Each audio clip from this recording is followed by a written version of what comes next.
और फिर इसको प्रैक्टिकल तरीके से क्लोज। ठीक है, so first Okay, sir. Let us understand practical perspective what is the theory. Let's understand. तो ये जो आप फोटो देख रहे हैं ये है फिबोनाची बाबा का। ठीक है, किनका है ये? This guy is known as Fibonacci, है ना। और इन्होंने किताब लिखी। चलिए, तो किताब का भी नाम मैं समझा दूं थोड़ा। So he wrote a book which is known as, देखिए तो क्या लिखा है,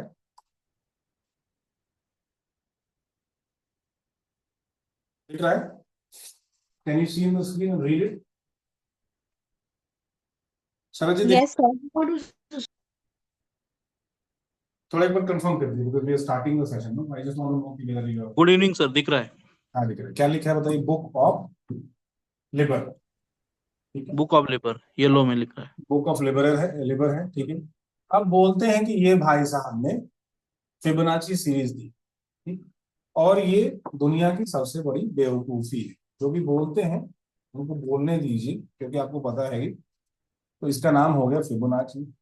ठीक, अभी अब थोड़ी सी स्टोरी सुना दो। स्टोरी समझना जरूरी है बिकॉज क्या होता है ना, फिर आपके दिमाग में बात बढ़ जाएगी। तो अभी जो है, जो यूरोपियन काउंसिल की जो काउंसिल मेंबर की जो प्रेसिडेंट है, यूरोपियन जो नेशन के जो मेंबर्स हैं, कंफ्यूजिंग है थोड़ा डेजिग्नेशन उनका, मैं कंफ्यूज हो गया हूँ। सो वो मैडम आई थी Ursula van der something something, बहुत कॉम्प्लिकेटेड नाम है।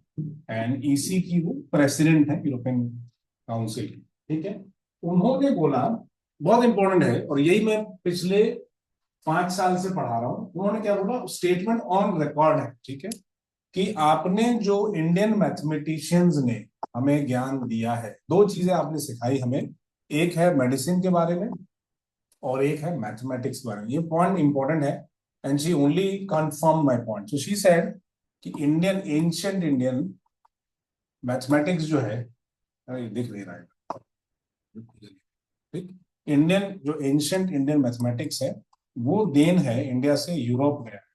इंडिकस जो है एंशियंट इंडियन के मैथमेटिक्स एंड प्लस जो मेडिसिन है, मेडिसिन में यहाँ से पेपर जाता था काली मिरी या काली मिर्च जिसे बोलते हैं, और वो मेडिटेरेनियन रीजन में आप देखेंगे पिज्जा के ऊपर काली मिरी, काली मिर्च, गोल मिर्च, ब्लैक पेपर जो भी बोलिए यूज होता है। सो मेडिसिन भी है गिवन।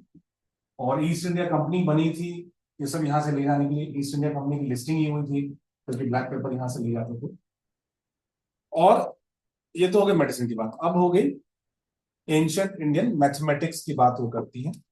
और exactly she prove my point कि ये सब यहाँ से चोरी किया। इसको फिबोनाची को एक भाई साहब ने बनाया था जिनका नाम था पिंगला। तो या तो वो महाराष्ट्र के थे या तो फिर डाउन साउथ, क्योंकि पिंगले साहब ने यहाँ चलता है तो पिंगले Pingala I think these are, so maybe he was from Maharashtra और डाउन साउथ कहीं इसी रीजन से थे, है ना।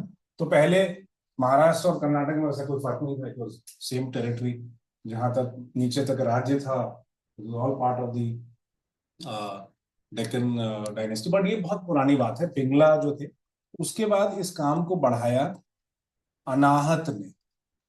ठीक, क्योंकि मैथमेटिकल सिस्टम जो है, चाहे वो पाइथागोरस हो चाहे वो फिबोनाची हो, सब इंडिया के दिन है, इसलिए इस पे हमारा ज्यादा हक है। And that is why it is an intelligent system and that is why we should understand. पूरा जो एंशियंट, जिसको एस्ट्रोलॉजी हम बोलते हैं, एस्ट्रोनॉमी से शुरू होता है, प्लैनेटरी पोजीशन से, और फिर एस्ट्रोलॉजी में कन्वर्ट हो जाता है, वो सब इंडिया के दिन है। ठीक, सो ये इंपॉर्टेंट है। तो ये भाई साहब के कारण नहीं, बिकॉज उन्होंने बोला, it is because it originated in India, और हम इस बात को जानते नहीं, रिसर्च नहीं करते, और हमने ध्यान से देखा। तो उन्होंने क्या बताया, व्हाट टेल और what does the Fibonacci series tells us, बहुत इंपॉर्टेंट है। तो फिबोनाची सीरीज जो है, एक तो नेचुरल नंबर है ये, 0, 1, 1, 2, 3, 5, 8, 13, 21,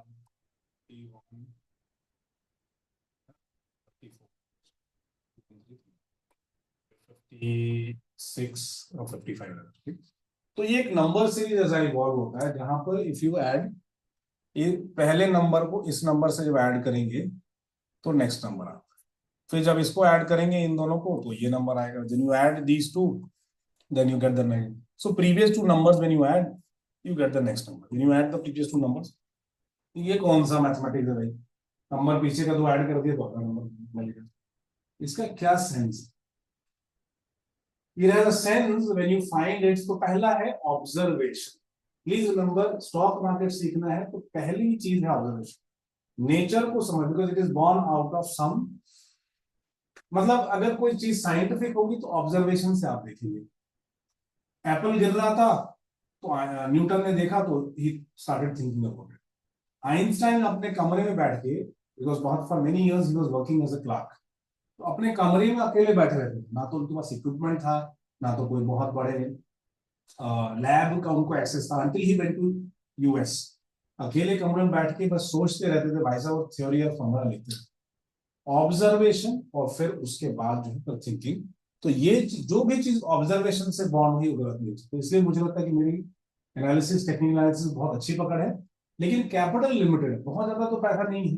तो कितना मैं रोज स्टॉक करूँ, जस्ट नॉट पॉसिबल. ऑब्जर्वेशन से बॉर्न होता है आपकी थियरी, और फिर थियरी मतलब ऑब्जर्वेशन से थियरी, और थियरी से फिर उसको हम लोग फिर वापस प्रैक्टिकल से जोड़ दें. तो पहले तो उन्होंने देखा कि ऐसा नंबर अगर जोड़ा तो इसमें क्या कमाल है. इसमें कोई कमाल तो नहीं है, बट कमाल ऐसा है कि इसको अगर आप इसको पिछले वाले नंबर से डिवाइड करेंगे, तो जैसे आप कर दें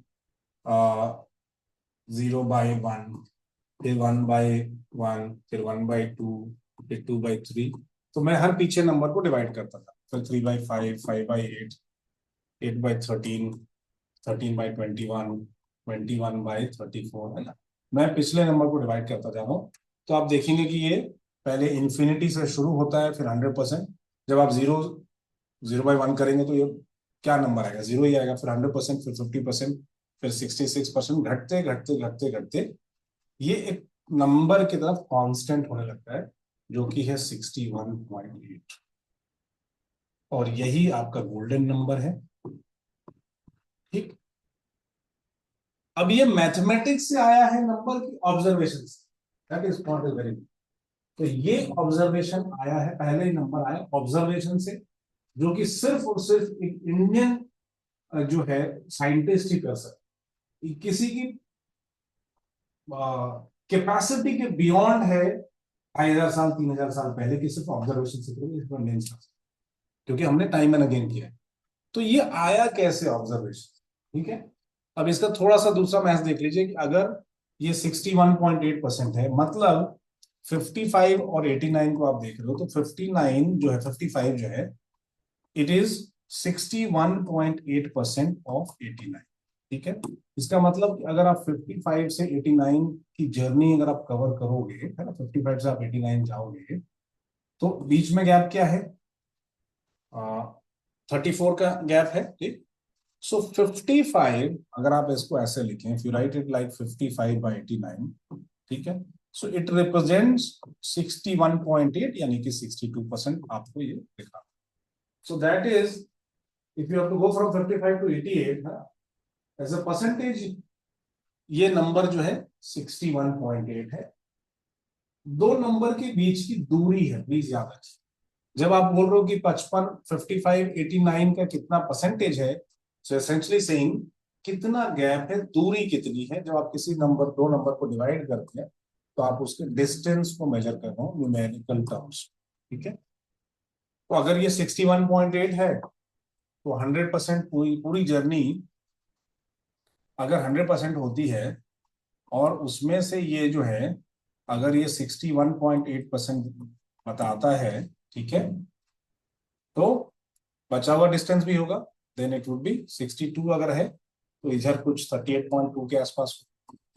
सो बची हुई जर्नी 38, ये जर्नी अगर 61.8 है, ठीक है, तो इसका मतलब है कि अगर आप 0 से 89 तक जाते हो, बीच में अगर 55 नंबर है, तो वो रिप्रेजेंट करता है 61.8 of the journey from 0 to 89. बची हुई जर्नी जो है दैट इज 30. ये क्लियर है क्या? Have you understood till this part? Yes और no? Sharad ji, Mary ma'am, have you understood? Yes sir. यहाँ तक समझा ना कि डिस्टेंस की बात कर रहे हैं. ठीक है. डिस्टेंस में आपको आगे लिंक करूंगा जब मैं प्लॉट करूंगा. बेसिक फंडामेंटल चीज है और बहुत इंपॉर्टेंट है। अब ये हुआ कि अगर मान लीजिए 2,500-3,000 साल पहले कहीं हम लोग बैठे, तो कैसे क्या अचानक ये 0 1 1 1 ये सब नंबर कहां से आया? आसमान से आया? नहीं, it is born out of observation, please understand, है ना। ये ऑब्जर्वेशन कहां से आया भाई? सर जी क्लियर हो रहा है क्या, समझ में आ रहा है? ये डिस्टेंस है, थोड़ा बीच में बोलिए, थोड़ा हाँ सर, थोड़ा थोड़ा समझ रहा है। थोड़ा, हाँ एक दो बार में और समझ जाएगा जैसे जैसे समझाऊंगा। तो वो लोग कहीं बैठे होंगे, है ना, कहीं बैठे होंगे, मान लीजिए नेचर में बैठे होंगे, कहीं खुले आसमान में बैठे होंगे, कहीं घर के बाहर बैठे होंगे, रोज देखते होंगे। तो ये देखते होंगे कि जो अनुपात है, मतलब रेशियो, है ना, ये देखिए। अब ये तो नेचुरल चीज है, कहीं किसी ने देखा होगा, रोज देखते होंगे। तो ये जहां से टर्न होता है, ये जो टर्न होता है, this distance to this distance, ठीक है। अब इसको ये डिस्टेंस नाप लीजिए, ऐसा एक्स एक्सिस वाई एक्सिस बना दीजिए, ठीक है। तो ये और ये जो है, जो भी बड़ा होगा इसमें, if this is a bigger portion, then this is would be 61.8 and this is 38 point. तो उन्होंने क्या नोटिस किया होगा, अच्छा ये जो बादल का फॉर्मेशन होता है वो भी सिमिलर है। ये डीडी का, अगर आपको ऐड याद हो, डीडी का ऐड आता था तो बादल पहले घूमते थे उसमें, तो ये दिस इज 38.2। फिर उन्होंने और अलग अलग चीजों पे देखा होगा, और कई सारी चीजों पे देखा होगा, पत्तों पे देखा होगा। आ, फिर उसको ढूंढना शुरू किया होगा, रिसर्च करना शुरू किया होगा। ये देखिए, ये ट्रॉपिकल स्टॉर्म है, ये जो ऐसा घूमता है, ये कहाँ गया? I am not able to write. तो ये जो, जहां से ये घूमता है, अब ये है आपकी गैलेक्सी। यहां से बैठे बैठे गैलेक्सी के हम कैलकुलेट कर पा रहे थे। गुरुत्वाकर्षण जो वर्ड है हमने दिया है, किसी और ने नहीं दिया, तो सारी हमारी देन। ये शेल देखिए, जहां से ये घूमता है उसका मिडिल पॉइंट, पत्तियां जैसे अरेंज्ड है, जैसे ये सूर्यमुखी यानी कि सनफ्लावर जहां से घूम रहा है, ऐसे ऐसे डिजाइन बन रहे हैं, ऐसे डिजाइन बन रहे हैं, ऐसे डिजाइन बन रहे हैं। ये सारा देख लिया तो समझ में आया कि अरे एक तो एक पर्टिकुलर प्रोपोर्शन से ही घूमता है। फिर इन्होंने खोज करना शुरू किया होगा कि वो प्रोपोर्शन क्या है। फिर और भी कुछ ढूंढा होगा, और क्या ढूंढा होगा वो बताता हूँ आपको। तो पहले ये देख लीजिए कि इसको एक और चीज दिखाता हूँ।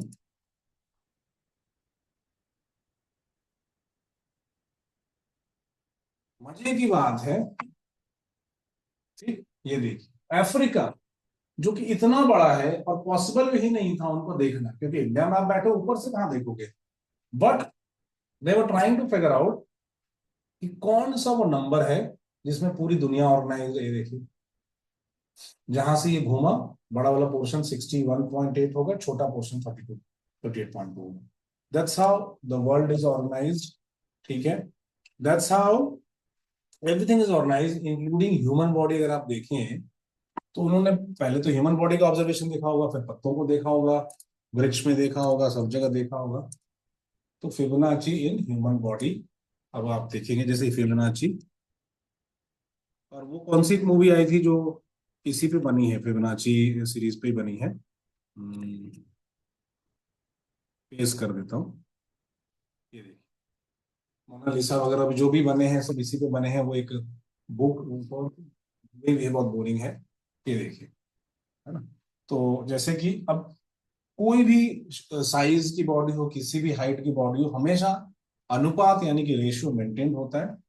जैसे जहां से ये होगा, this is 31.8, this is 62 body है अगर, है ना, तो जहां से ये देखेंगे तो ये 61 है इतना पोर्शन, दिस इज 38.2। उसके बाद हैंड का भी जो है, जहां से ये हैंड अगर आप पकड़ेंगे तो जहां से स्प्लिट होता है, दिस इज 61.8। उंगलियां जहां से बेंड होती हैं तो उसमें भी 61 और 38 का प्रोपोर्शन, हर जगह यही है। तो पहले ऑब्जर्वेशन हुआ होगा बॉडी, ह्यूमन बॉडी में, या फिर नेचर में, फिर ह्यूमन बॉडी में, और फिर कॉन्टिनेंट। तो ये समझ में आ गया, बस ये बहुत पावरफुल नंबर है, हर जगह एग्जिस्ट करता है। फिर किसी भाई साहब ने उसका पूरा क्रेडिट फिर उनको जाता है, मतलब वेस्ट को, क्योंकि हमारे यहाँ स्टॉक मार्केट आया नहीं था। और टेप रीडिंग यानी कि नंबर पढ़ने का जो स्टॉक मार्केट का जो सिस्टम है, वो जो है उधर आ गया था, मतलब वेस्ट में आ गया, ठीक है। तो फिर इन्होंने अप्लाई किया कि अगर हर जगह एप्लीकेबल है फिबोनाची, तो क्या ये स्टॉक मार्केट में भी एप्लीकेबल है। ये लोगों ने ढूंढना शुरू किया और यहां से हुई जर्नी शुरू। अच्छा, उससे पहले भी कैसे ओरिजिनेट हुआ होगा ये, वो भी मैं दिखा देता हूँ, ठीक है। उससे पहले कैसे ओरिजिनेट हुआ होगा, है ना? तो अगर फिबोनाची का सीक्वेंस, तो रेशियो तो बाद में आया, बट ये नंबर्स कहाँ से आए, इस पे भी सवाल उठता है ना? ये नंबर्स कहाँ से आ गए भाई, क्योंकि ऑब्जर्वेशन तो बात की चीज है, और नंबर कहाँ से आए? ये जो है, ये एक एक दो तीन पांच जो नंबर्स हैं, इनका ओरिजिन का सोर्स क्या रहा होगा? अपने मन से तो नहीं आ गया होगा, तो वो देख लेते हैं कि वो कैसे आया होगा। तो अगर आप किसी भी ट्री की डिजाइन को देखेंगे, ठीक है,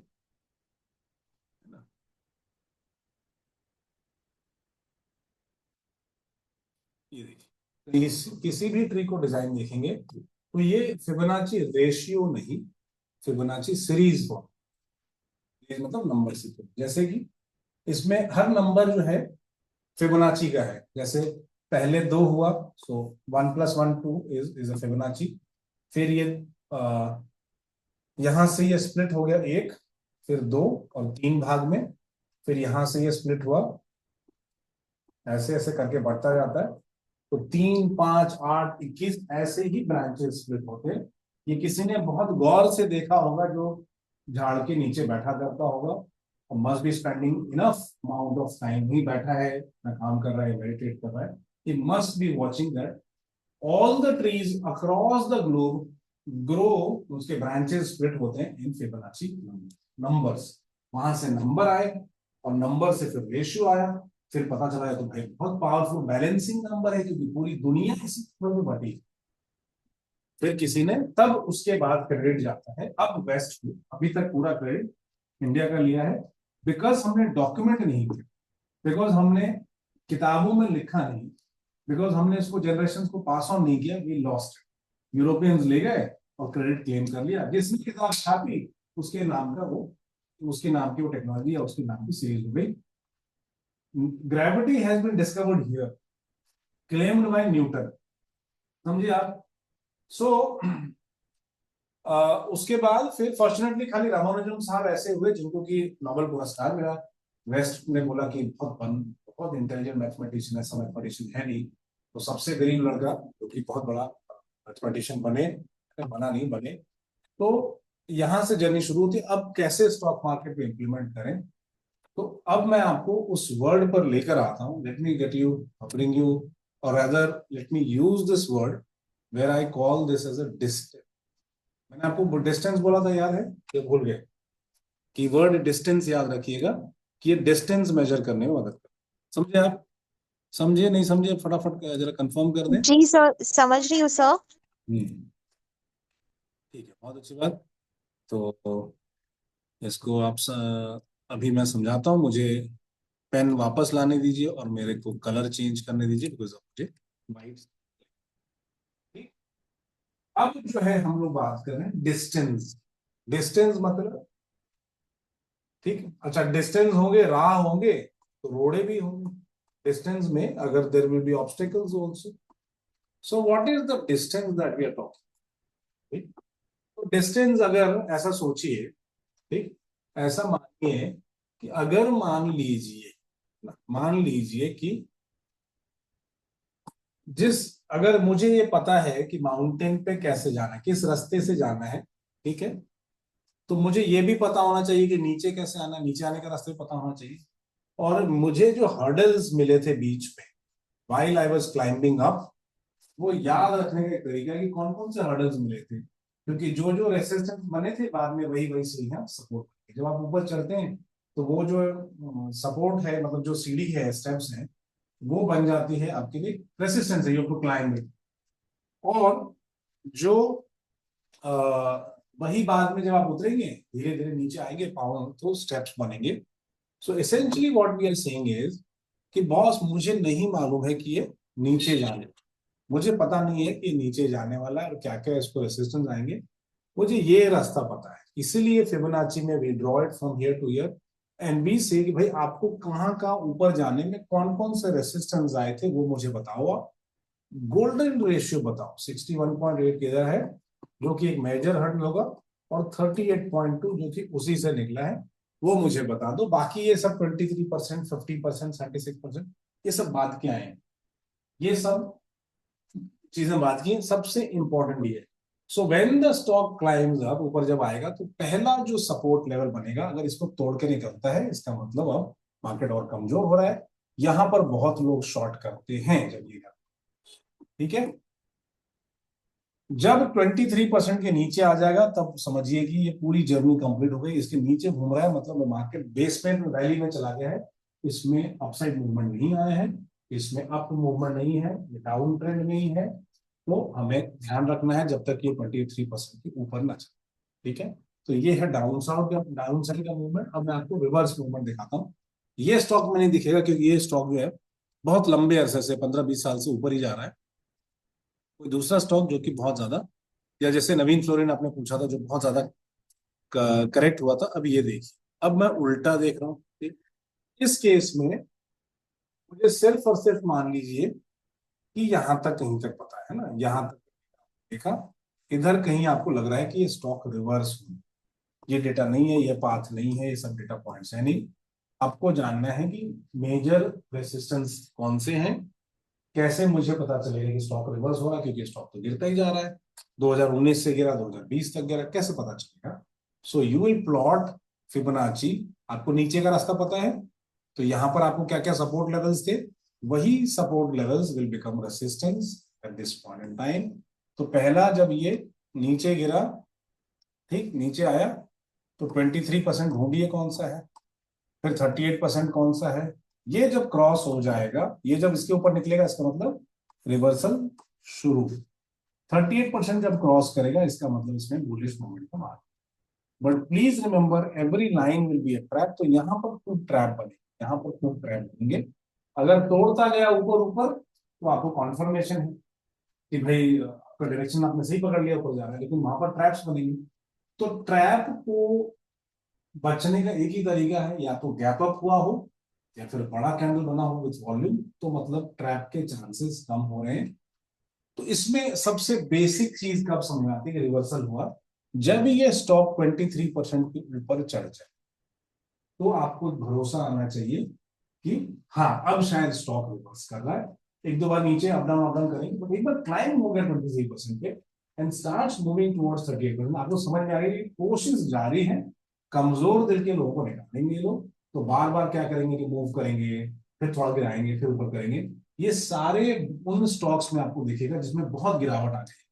तो आप 2020 से लेके, या 2015-17 से लेके, जितने भी पब्लिक सेक्टर बैंक है, 2022 तक स्टडी फिबोनाची लगा। एक एग्जांपल दिखा देता हूँ, ये आपके लिए असाइनमेंट है, बहुत इंपॉर्टेंट असाइनमेंट है, ठीक है। क्योंकि कई बार, हाँ चलो जी, 1 मिनट लाइएगा, फिर मैं ले लेता हूँ क्वेश्चन। एक बार मैं, मुझे प्लॉट करने दीजिए, क्योंकि मेरे दिमाग से ना उतर जाएगी वो बात जो मैं बताना चाह रहा हूँ, ठीक। और कल जो बताया था वो भी बताऊंगा, फिर मैं आपसे आपका क्वेश्चन लेता हूँ। अब ये स्टॉक देखिए बहुत गिर गया है, तो ये किसको अब पहले यूज करेंगे, पहले बेसिक जर्नी इसकी होनी चाहिए, जो आपकी लेवल 1 लर्निंग ये होनी चाहिए। जो स्टॉक बहुत गिर गया, ये सालों से गिरता जा रहा है, कैसे आप भरोसा करोगे कि इसमें अप ट्रेंड आ गया है। तो पहले आपको कहाँ लगता है कि रिवर्सल हो रहा है, तो 2019-20 में कितना माहौल था, फिर भी स्टॉक नहीं चला। 21 इतना बुलिश था, 22 इतना स्टॉक था, फिर भी नहीं चला। तो आप इसको यहां से यहाँ, जहां से भी आप देख रहे हो, 21 में आप देख रहे हो, 22 में देख रहे हो, आप इसको प्लॉट करिए, drag it from here to here. Now you will have lot of lines, आपको समझ में आने लगे, अच्छा ये मेजर लाइंस हैं, इसको क्रॉस करेगा तो ही मूवमेंट आएगा, ठीक। अब अपनी रीसेंट फाइंडिंग ये है कि कई बार क्या होता है कि स्टॉक में वॉल्यूम है नीचे, स्टॉक चल पड़ा, लेकिन आप तो बोल रहे हो यार 23% की लाइन तो इस हिसाब से यहां पर है, तो जब तक यहां से यहां स्टॉक आ नहीं जाएगा, बुलिश मूवमेंट नहीं आएगा। स्टॉक 20 रुपए का 100 रुपया हो गया, फिर भी आप बोल रहे हो कि ये थ्योरी जो है इसके हिसाब से 20 रुपए का 100 रुपये, 5 घंटे चल गया, आप बोल रहे 23% के नीचे ही है। इसका मतलब कि हमारे थियरी में कुछ प्रॉब्लम है, इसका मतलब हम सही तरीके से नहीं देख रहे हैं। फिर मैंने उसमें इंट्रोड्यूस किया कि जहां पर ये कंसोलिडेट कर रहा है, वहां से आप इसको, ये कोई नहीं बता रहा आपको। So if you plot from, ये देखिए कैन यू कंफर्म कि कंसोलिडेट कर रहा है? यहाँ पर कंफर्म कर सकते हैं क्या? यहाँ पर थोड़ा बहुत, यहाँ पर, और ये है हाई लोअर स्विंग। लेकिन अगर आप यहां से प्लॉट करेंगे तो अच्छे नंबर्स मिलेंगे, यहां से प्लॉट करेंगे दूसरा तो अच्छा समझ में आएगा। और ये मोटा मोटी एक लेवल पे, तो दो कंसोलिडेशन लेवल है। क्या आप लोग कंफर्म कर सकते हैं कि कंसोलिडेशन लेवल है? यस और no? Can you confirm that this is a consolidation level? Yes, sir. ऊपर नीचे ऊपर, Yes. है ना? थोड़ा बहुत गलत होगा, थोड़ा सही होगा। अरे लेकिन 100% किसी को पता नहीं है कि सही तरीका क्या है प्लॉट करने का। वो तो कोई नहीं जानता, एकदम एकदम टॉप से करूं कि बीच से करूं, वो किसी को नहीं मालूम है। So don't be scared of going wrong. लेकिन अब मैं आपको दो दिखाता हूँ, फिर चलो मैं आपको देता हूँ। साथ में बने रहिए और मैं अब आपका सवाल लूँ जल्दी। तो फ्लो टूट गया तो मैं भूल जाऊंगा। ये देखिए, ये देखिए, पहला मैंने यहाँ किया, प्रॉब्लम है, जरा देख। No. What rubbish you are saying? No, नहीं, नहीं, Rabbit there. Where then? Hello young gentleman, how are you? Nice. So 1 minute. Talk to sir. Hello young gentleman, hoping to see you soon. What? Hoping to see you soon. How's your daddy? He's good. He's good. What is your name? My name is Rayyan. Rayyan. Yes. And do you know what is my name? No. My name is Puratan. Okay. Does it sound like a does it sound like a rhythm or something? Rayyan and Puratan. We both have A in the end. Yes. Yes. Which grade are you studying in? 7th standard. 7th standard. Very nice. Which school is this? GD Samani. GD Samani. So I'll visit your school sometime. Very happy to hear your voice time and again. And it gets captured also. It gets recorded also. So very nice, no? Yes. Very soon you will also attend these kind of classes. Okay. Okay. So hoping to, once you once you clear your board exams, no 10th, once you go in 10th and clear exams, then we will do special sessions for you. Okay. Okay. Great.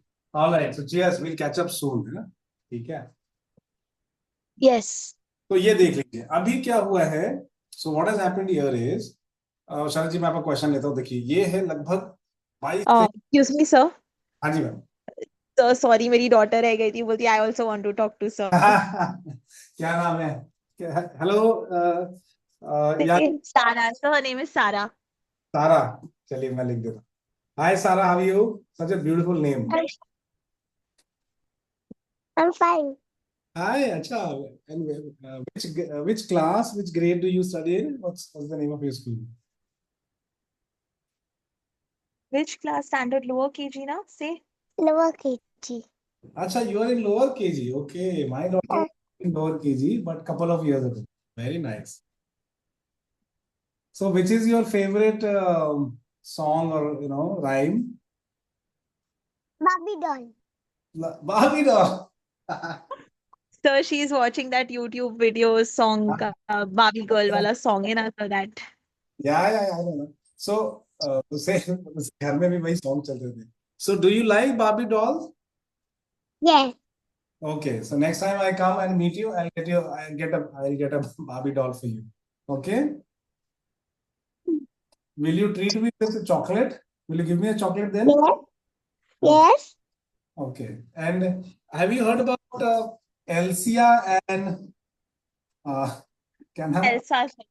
Elsa and Onia? I call it Oniania. So, do you know about Elsa and Onia? Hmm. Do you watch their videos? No. No or yes? No. Okay. Acha, ठीक है. So I think you like Barbie doll more. So next time we catch up, I'm gonna give you a Barbie doll and you will give me a chocolate. Okay? Sorry, sir, for the disturbance in the between. I'm so sorry. नहीं ठीक है. Recent distance क्या है तो घर के बच्चे ऐसे. There's no disturbance in between. No? They are part of a family and we have got a huge family, absolutely huge. नहीं अरे इनको अभी इंगेज करेंगे ना तो क्या है कहीं ना कहीं छोटा सा impression. It will help them when they see these charts ना. वैसे तो they are not engaged but their observation is very sharp. उनको जब So, but my daughter always keeps on asking, Mama, what is this red line, green line? Even I'll do this red line, the green journey line. has started, ma'am. Journey शुरू हो गई. चलिए, तो ठीक है सारा. So I'll see you soon. I'll catch up with you, है ना? So have a good time and take care and good night and have a nice evening rather. So enjoy with your Barbie. Next time we catch up, we'll say hello to Barbie. Okay, very good.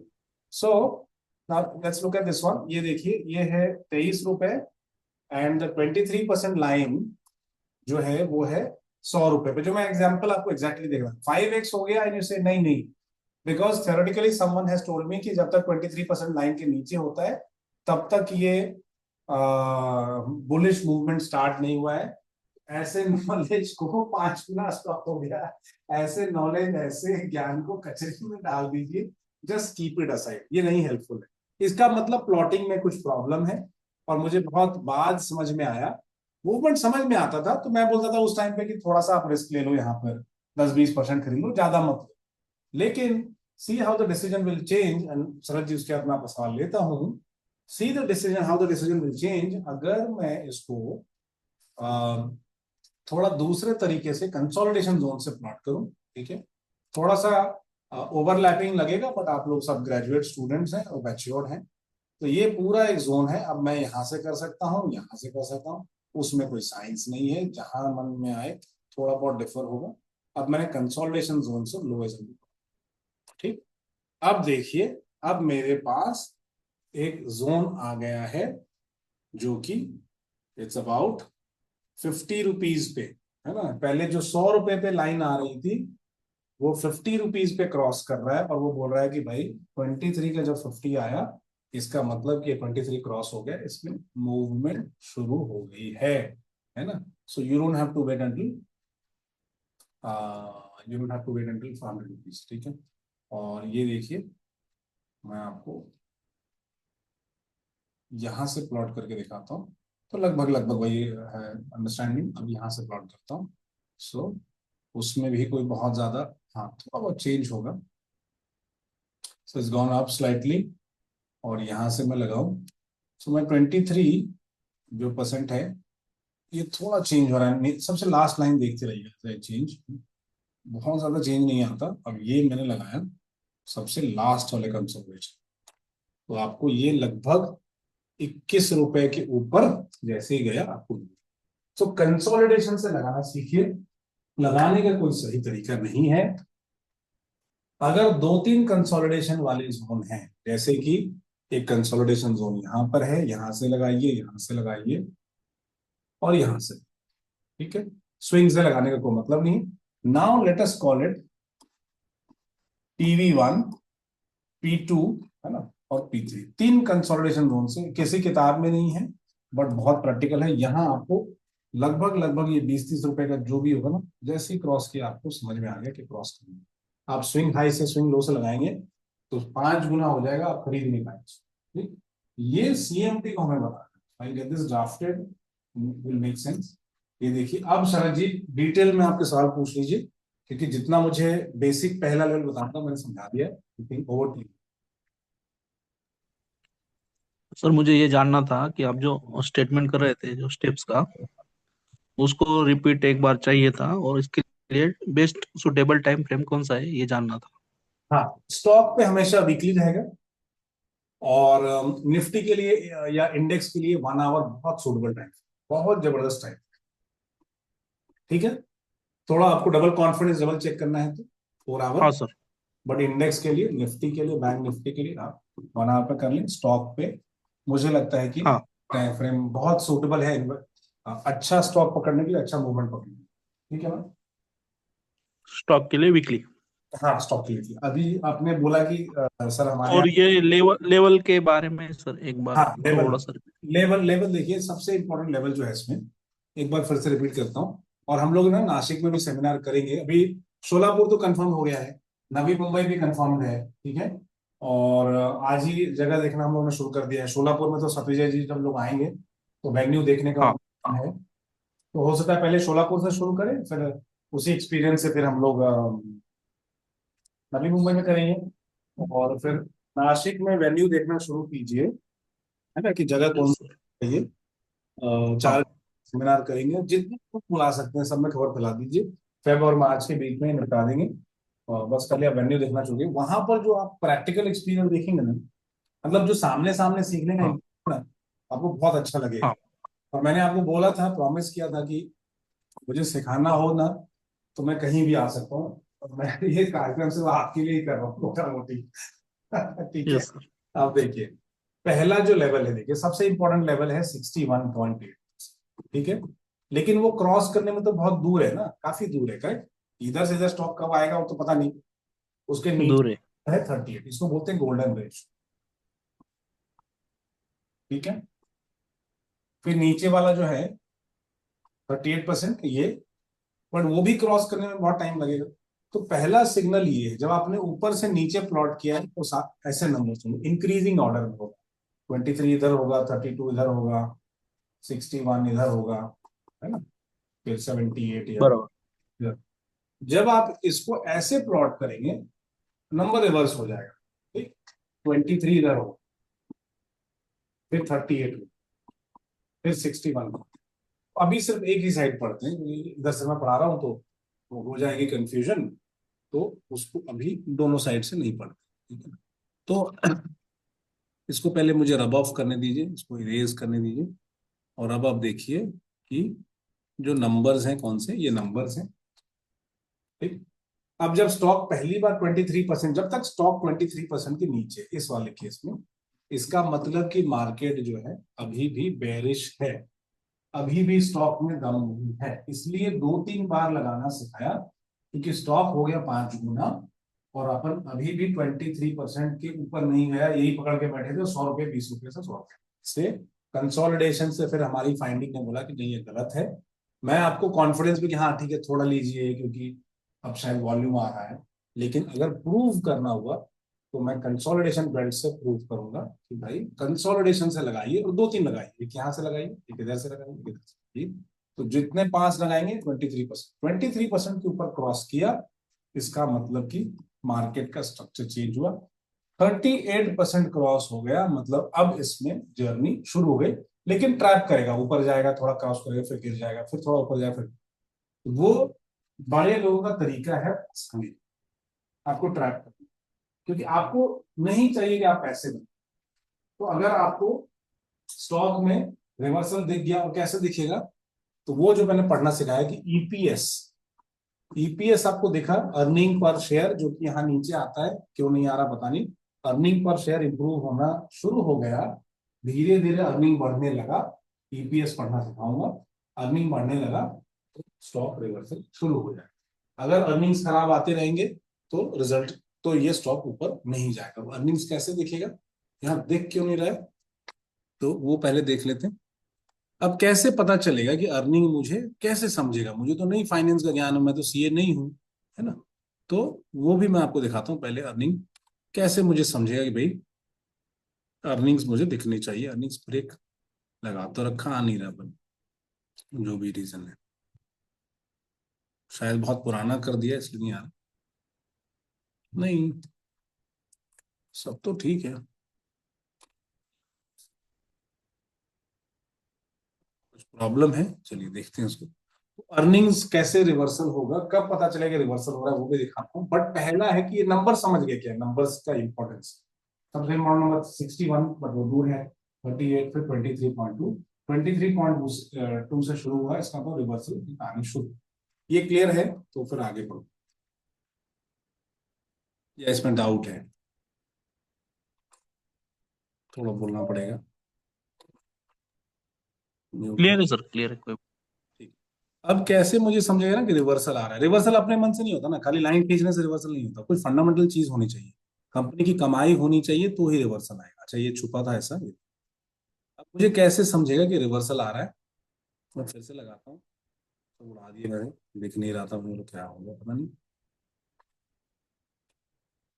ये देखिए, कैसे समझेगा Mehreen ma'am, ये बहुत important है, सुनिएगा गौर से, है ना।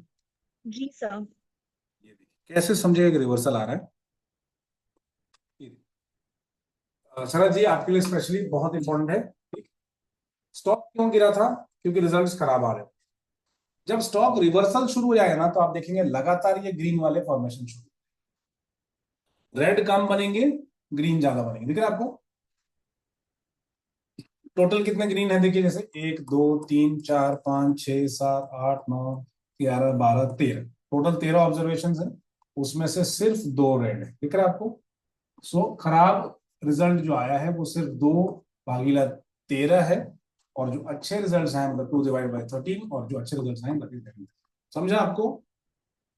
और जी सर। तो लगातार आप देखिएगा रेड की संख्या बढ़ जाएगी, रेड वंस विल इंक्रीज। अब रेड क्या है? ये रिजल्ट्स अच्छे नहीं है, और यहाँ पर मार्केट से बेहतर रिजल्ट्स, एक्सपेक्टेशन से बेहतर रिजल्ट, और रेड मतलब एक्सपेक्टेशन से खराब रिजल्ट। चलो जी, ये कंफर्म कर दीजिएगा, ये बहुत इंपॉर्टेंट है। क्वार्टरली सर ये वाली कितने कितने साल का काउंट लिया सर आपने, ये 13? मैंने यहाँ से यहाँ काउंट किया दिखाने के लिए। रैंडमली किया सर? हाँ, रैंडमली, रैंडमली किया है। अब आप, एग्जाम्पल के लिए ना सर? हाँ एग्जाम्पल की, आपको एक खराब स्टॉक देख लीजिए, बहुत गिरा है, जिसके रिजल्ट्स खराब आ रहे हैं। अगला क्वार्टर देखिए ग्रीन है, ठीक, फिर अगला क्वार्टर देखिए ग्रीन है। अब वॉल्यूम मान लीजिए यहाँ फायर करेगा, या मोस्ट लाइकली इधर फायर करेगा, थर्ड या सेकंड में। तो अब आप देखिए, अच्छा इसमें भी ग्रीन था, ये भी ग्रीन आ गया, फिर अगला क्वार्टर आप देखेंगे इसमें खराब आया कि रिजल्ट आया। तो आपको हमेशा एनालाइज करना पड़ेगा, ऐसा छोड़ नहीं सकते। इसका मतलब क्या है? इसका मतलब ये है कि मान लीजिए कोई कारण होगा कि मैंने यहाँ, फॉर एग्जाम्पल 2 बार देखा मैंने कि भैया रिजल्ट जो है ठीक यहाँ पर थोड़ा सुधरने लगा है, ठीक है, और यहाँ पर अर्निंग्स मतलब सेम होगी, शायद ब्लैक कलर कुछ नया कलर दिया है। मैंने 2 ग्रीन देखे, और तीसरी बार में मैंने आफ्टर रिजल्ट उठाया, मतलब 3 ग्रीन देख ली। अब यहाँ मैं मॉनिटर करूंगा कि ग्रीन है कि रेड है, फिर यहाँ मॉनिटर करूंगा ग्रीन है कि रेड है। अगर लगातार 3 ग्रीन है तो मैं सोचने पे मजबूर हो जाऊंगा। तो एक ग्रीन एक रेड, एक ग्रीन एक रेड, मतलब अभी भी कंफ्यूजन है, बिजनेस परफॉर्म नहीं कर। और लगातार ग्रीन अगर करता रहे, जब तक ग्रीन करता रहे, मैं खुश हूंगा। तो ये आपको हर क्वार्टर में बैठ के आपको स्टॉक को देंगे। समझे आप मेरी बात? जी सर। सबसे पावरफुल कंसेप्ट है, इससे बेहतर और इससे सिंपल फिबोनाची के साथ अर्निंग्स लगाकर आपको इतना सिंप्लीफाइड नहीं मिलेगा। एक बार आपने फिबोनाची लगा लिया, और मान लीजिए कि अच्छा रिजल्ट आया और स्टॉक ऊपर उड़ गया, आपने थोड़ा खरीद लिया। अब अगले इसमें मॉनिटर कीजिए कि ग्रीन है कि रेड है, ठीक। अब यहां से मॉनिटरिंग आपकी शुरू हो गई, ग्रीन आता जाए तो सुनता ही नहीं है, ग्रीन रेड आए तो समझ जाइए कि आप क्वांटिटी बढ़ानी नहीं है, और लेते ही फिर red red red red red, तो जो भी आप स्टॉक खरीद के बैठे उतने पे चुपचाप बैठे। समझ गया? रिजल्ट हैज टू इम्प्रूव, खाली ज्ञान देने से नहीं, रिजल्ट हैज टू इम्प्रूव। खाली लाइन खींचने से नहीं, ज्ञान मतलब सिर्फ लाइन खींचने से कुछ नहीं होगा। पैसा तो तभी बनेगा मार्केट में जब वो कंपनी परफॉर्म कर रही होगी, और जब 50 कंपनी काम कर रही होगी तो इंडेक्स ऊपर जाएगा, नहीं तो इंडेक्स ऊपर नहीं जाएगा। देखिए यस बैंक में लगा रहा हूँ, आई एम होपिंग कि इसका पुराना डेटा जो है मतलब छुपा हो, नवंबर तक 25 तक का ही। अब ये देखिए सर जी, कितने ग्रीन कितने रेड है ना, देखिएगा इसमें हाँ सर। दोनों कंफ्यूजन होगा। यस बैंक हम लोग को पता है कि बहुत दिनों से बात चल रही है, कई लोगों ने खरीदा होगा, कई लोगों ने नहीं खरीदा होगा। अभी अभी इसमें जापानीज बैंक जो कि मित्सुई है, मित्सुई पेरेंट कंपनी है उसके, उसने खरीदा है स्टॉक। रिजल्ट्स ठीक आ रहे हैं क्या? सब ग्रीन में है, हालांकि बेस्ट रिजल्ट नहीं है। अगर किसी बैंकिंग एक्सपर्ट से बोलिएगा तो इसका निम यानी कि नेट इंटरेस्ट मार्जिन, लेकिन वो जब फंडामेंटल एनालिसिस पढ़ाऊंगा तब। तो एक याद रख लीजिए फोटो खींच के कि जैसे प्रॉफिट आफ्टर टैक्स होता है, वैसे इसका नेट इंटरेस्ट मार्जिन है।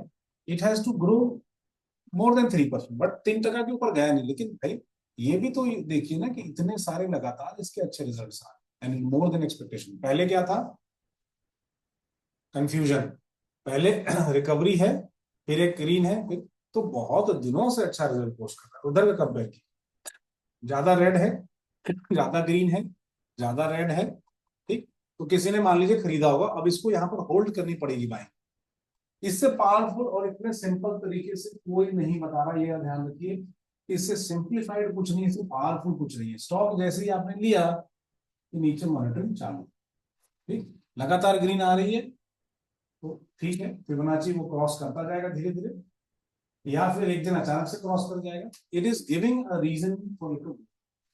तो खाली हवा है, मोमेंटम है कि it is added by EPS Nifty 50 के स्टॉक्स मैं आपको कल दिखाऊंगा, तो आप देखेंगे कि मोस्टली उनकी अर्निंग्स, ये क्वार्टर दिखाऊं मैं दिखाऊं, ये जाने दीजिए, दिसंबर तक देखेंगे, दिसंबर का देखिएगा, दिसंबर तक देखेंगे तो टॉप 50 कंपनी रिजल्ट्स कैसे आए, ठीक है।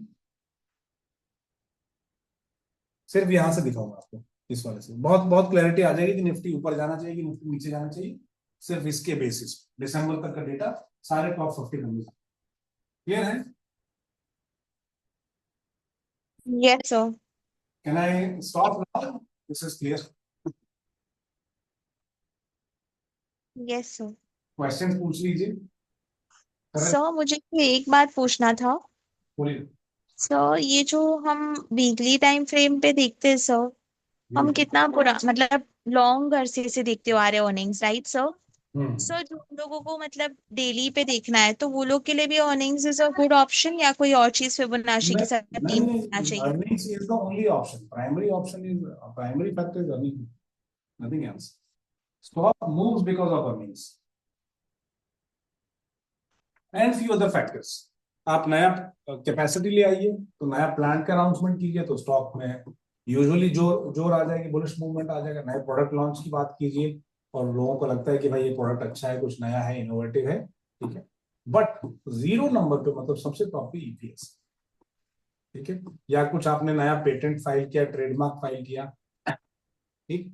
दूसरा हो सकता है कि कोई बाहर की कंपनी इन्वेस्ट कर रही हो, कोई फंड आप में पैसे डाल रही हो, है ना, तो या जॉइंट वेंचर या मर्जर एंड एक्विजिशन हो जाए, लार्जली यही रीजन है। बट ये सब हो क्यों रहा है? ताकि अर्निंग बढ़े ना। कैपिटल आप डाल के, पैसा डाल के करोगे क्या? अर्निंग बढ़नी चाहिए। आपने बड़ा प्लांट खोल दिया, बिजनेस अर्निंग्स डूब गई, है ना, रिजल्ट खराब हो गया तो क्या फायदा? नया प्रोडक्ट लॉन्च करके क्या फायदा? ट्रेडमार्क आईपी क्यों? क्योंकि आप अपनी अर्निंग्स को बढ़ा पाए, अपनी नेट प्रॉफिट मार्जिन को बढ़ा पाए। और फंड आया तो क्या? एक्सपेंशन के लिए पैसे, जेवी हुआ तो क्या, मर्जर हुआ तो क्या, एक्विजिशन हुआ क्या, ultimately it should lead to increase in earnings.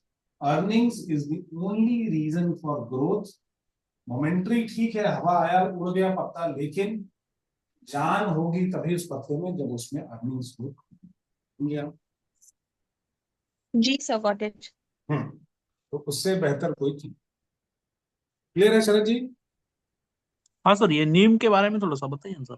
नीम अभी नहीं, नीम सिर्फ लिख देता हूँ, फोटो खींच लीजिए, उसको थोड़ा सा आप ना इस पे पढ़ लीजिए। नेट इंटरेस्ट मार्जिन, जैसे कि प्रॉफिट 3% को। होता है ना, हाँ 3% से ज्यादा होना चाहिए। अच्छे बैंक्स का, जितने बड़े बैंक्स हैं, चैट जीपीटी से पूछिए कि इनका निम कितना होता है, तो आप पाएंगे कि 3% से ग्रेटर। जिसका भी 2.74 है, 2.15 है, तो ये स्टेबल मार्जिन नहीं है। बिजनेस को चलाने के लिए, बैंक को चलाने के लिए प्रॉफिट भी तो चाहिए, तो अच्छा प्रॉफिट बनना चाहिए। सिर्फ बैंक सेक्टर के लिए ही है क्या सर ये? हाँ, only for bank, only for bank, only for banking. Yes sir. जैसे नेट प्रॉफिट आप वहां बोलते हैं, तो यहाँ आप क्या बोलेंगे? नेट इंटरेस्ट, ठीक है। हाँ सर, ठीक। और यस। बेसिकली क्या है, जैसे आपने बैंक में, किसी सहकारी बैंक में, कोऑपरेटिव बैंक में, किसी बैंक में, प्राइवेट किसी पब्लिक सेक्टर बैंक में, एसबीआई में पैसा आपने डाला, ठीक है, तो आपको एफडी से पैसा मिला, ठीक है, हाँ ने उसी पैसे का लोन दिया, उस पर आप कमाया, उसका difference is net interest. Deposit और लोन मतलब आपको जितना पैसा दिया एफडी के रूप में, ठीक है, वो पैसा आउटफ्लो हो गया, आउटगो हो गया, बाहर चला गया, और उस पैसे हाँ पे बराबर। दिया, उससे कुछ कम बैंक ने पैसा कमाया। तो लोन से जितना कमाई आई और आपने एफडी के अगेंस्ट जो पैसा दिया, उस दोनों का डिफरेंस इज नेट इंटरेस्ट। समझ गया?